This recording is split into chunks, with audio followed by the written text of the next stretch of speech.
Pagi itu, di sebuah apartemen mungil di tengah hiruk-pikuk kota, Nina menghela napas panjang. Jam alarm sudah berbunyi 2 kali, tapi dia masih tergeletak di ranjang dengan rambut acak-acakan dan wajah tanpa setitik makeup. Hari ini bukan hari biasa. Nina, kamu yakin mau pergi dengan muka segini? Suara ibunya dari dapur terdengar jelas. Aku sudah bilang, aku nggak mau ikut kencan itu. Aku nggak siap, jawab Nina sambil membalikkan badan, mencoba menutupi wajahnya yang sengaja dibuat kusut dan jelek. Nina memang sedang mencoba strategi unik, berdandan seburuk mungkin agar bisa menghindari kencan yang diatur orang tuanya. Teman-temannya sudah mencoba meyakinkan, tapi Nina punya alasan sendiri. Dia ingin fokus pada pekerjaannya sebagai asisten di sebuah startup kecil dan belum siap terjebak dalam dunia kencan yang penuh tekanan. Sambil berjalan ke mobil tua miliknya, Nina menatap dirinya di kaca spion mobil. Dia sengaja tidak merapikan diri, bahkan mengenakan jaket lusuh dan celana yang sudah agak pudar. Semoga berhasil, gumamnya. Di jalan menuju kantor, mobil Nina berhenti di lampu merah. Tak sengaja, sebuah mobil mewah berhenti persis di sebelahnya. Dari jendela mobil sebelah, mata seorang pria menatap Nina dengan penuh perhatian. Pria itu adalah Arga, CEO sukses berusia awal 30-an yang terkenal karismatik dan sangat selektif soal siapa yang masuk ke dalam lingkarannya. Arga terpana bukan karena Nina cantik, justru sebaliknya. Ada sesuatu yang berbeda dari gadis dengan penampilan apa adanya itu. Dia melihat kejujuran dan sesuatu yang otentik, hal yang jarang ditemukannya di dunia bisnis yang penuh topeng. Lampu hijau menyala, dan Nina melanjutkan perjalanan. Tapi, tak ada yang tahu bahwa pertemuan singkat di lampu merah itu akan mengubah hidup mereka berdua. Hari itu, Nina sampai di kantor dengan perasaan campur aduk. Di satu sisi, dia lega bisa menghindari kencan yang membuatnya gelisah. Di sisi lain, perasaan aneh muncul, seolah-olah sesuatu yang baru saja terjadi di jalan tadi belum benar-benar usai. Setelah menaruh tas dan membuka laptop, Nina disambut oleh rekan kerjanya, Dina, yang langsung melempar senyum penuh penasaran. Nina, kamu kenapa? Kok tadi pagi jalan seperti mau ke kebun binatang, bukan ke kantor? Goda Dina sambil tertawa kecil. Nina hanya bisa menghela napas. Aku cuma pengen orang gak nanya-nanya soal kencan yang gak aku mau itu. Sementara itu, di gedung sebelah, Arga sedang menjalani rutinitas CEO yang padat. Tapi pikiran tentang gadis yang dilihatnya pagi tadi terus mengusik. Tanpa sengaja, dia meminta asistennya mencari tahu siapa gadis itu. Sialnya, identitas Nina tidak langsung muncul di data publik. Arga pun memutuskan untuk turun tangan sendiri dan mencari kesempatan bertemu gadis tersebut lagi. Tanpa diduga, di jam istirahat siang, Nina hendak membeli kopi di kafe dekat kantor. Saat dia sedang menunggu antrean, Arga masuk dan secara kebetulan juga memesan kopi di tempat yang sama. Mata mereka bertemu. Arga tersenyum ramah. Hai, aku Arga. Nina terkejut tapi berusaha tetap santai. Hai, aku Nina. Pembicaraan singkat itu terasa hangat dan berbeda dari interaksi biasa di dunia kerja Nina yang penuh tekanan. Meskipun Nina masih merasa canggung dan berusaha menjaga jarak, ada benih rasa penasaran yang mulai tumbuh di dalam hatinya. Dia bertanya-tanya, siapa sebenarnya pria ini yang bisa melihatnya apa adanya, tanpa harus berdandan cantik. Beberapa hari setelah pertemuan di kafe, Arga mulai lebih sering datang ke area sekitar kantor Nina. Dia mencari-cari kesempatan untuk bertemu dan mengenal Nina lebih jauh. Namun, Nina tetap berhati-hati dan tidak mudah terbuka.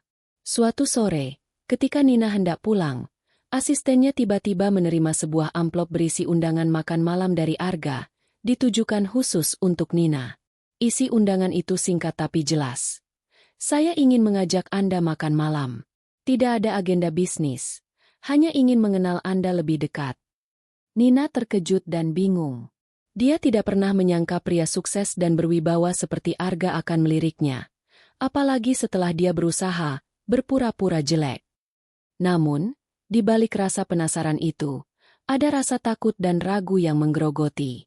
Apakah ini akan membuatnya harus kembali ke dunia kencan yang selama ini ingin dihindari? Nina berdiskusi dengan sahabatnya, Dina, tentang undangan dari Arga.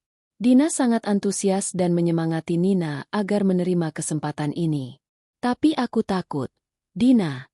Kalau aku tampil apa adanya, dia mungkin berubah pikiran. Kalau aku berdandan bagus, aku merasa seperti bohong, ungkap Nina gelisah. Dina tersenyum. Justru karena kamu apa adanya, dia tertarik. Jangan takut jadi dirimu sendiri. Namun, di sisi lain, Nina juga merasa tekanan dari orang tuanya yang berharap dia segera punya pasangan dan menikah. Malam itu, Nina termenung di depan cermin mobilnya, melihat wajahnya yang sederhana dan jelek versi dirinya sendiri. Dia bertanya-tanya, apakah berani membuka diri pada seseorang seperti Arga, yang sangat berbeda dunia dengannya. Keputusan besar sudah di depan mata. Apakah Nina akan menerima undangan makan malam itu atau menolak demi tetap menjaga jarak? Nina akhirnya memutuskan untuk menerima undangan makan malam dari Arga. Namun, dia punya syarat. Dia akan datang dengan penampilan seadanya, tanpa berdandan cantik. Nina ingin agar Arga mengenalnya apa adanya, bukan karena penampilannya. Malam itu, di sebuah restoran mewah, Arga sudah menunggu dengan senyum hangat. Ketika Nina datang dengan gaya seadanya, dia sempat ragu apakah Arga akan tetap nyaman. Tapi Arga justru terlihat makin tertarik. Aku suka kamu yang asli, Nina. Tidak perlu berubah demi aku, katanya tulus. Percakapan mereka mengalir lancar. Tapi di balik itu, Nina mulai sadar bahwa dunia Arga sangat berbeda dengan dunianya sendiri. Sejak makan malam itu, hubungan mereka mulai berkembang perlahan. Namun, tantangan datang dari berbagai arah. Orang tua Nina masih menekan agar dia segera normal, berdandan dan menerima kencan yang lebih konvensional. Teman-temannya juga meragukan hubungan Nina dengan CEO sukses itu. Di sisi lain, di perusahaan Arga, beberapa kolega mulai menebak hubungan personalnya, yang bisa menjadi masalah dalam dunia bisnis yang penuh intrik.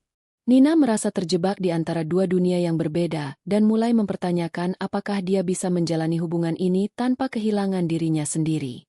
Suasana mulai tegang ketika sebuah acara bisnis besar mempertemukan Arga dan Nina di hadapan para mitra dan media. Nina yang selama ini berusaha tampil apa adanya tiba-tiba mendapat tekanan untuk tampil lebih profesional dan cantik, agar tidak mengganggu citra Arga sebagai CEO. Di tengah acara, seseorang dari kalangan bisnis menyinggung penampilan Nina dengan nada merendahkan, membuatnya merasa malu dan terpojok. Arga marah dan membela Nina secara terbuka, menegaskan bahwa dia bangga pada Nina apa adanya.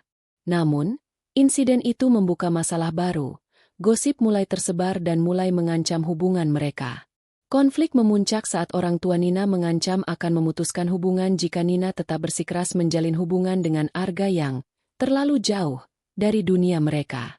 Sementara itu, tekanan dari kolega Arga untuk menjaga citra perusahaan semakin berat. Arga harus memilih antara karir dan cintanya pada Nina. Nina pun dihadapkan pada dilema berat. Apakah dia harus mengorbankan dirinya demi cinta atau melepaskan Arga demi menjaga ketenangan hidupnya? Pertemuan mereka di sebuah taman malam itu menjadi titik balik. Keduanya harus membuat keputusan yang akan mengubah hidup mereka selamanya. Setelah melewati malam yang penuh air mata dan pembicaraan serius, Nina dan Arga akhirnya mengambil keputusan bersama. Mereka sepakat untuk saling mendukung dan menerima perbedaan dunia mereka, tanpa harus mengubah siapa diri mereka sebenarnya. Nina mulai belajar menerima bahwa berdandan bukan tentang penampilan semata, tapi juga tentang rasa percaya diri, bukan demi orang lain tapi untuk dirinya sendiri. Arga pun berjanji untuk lebih tegas menjaga privasi dan perasaan Nina, tanpa harus mengorbankan karirnya.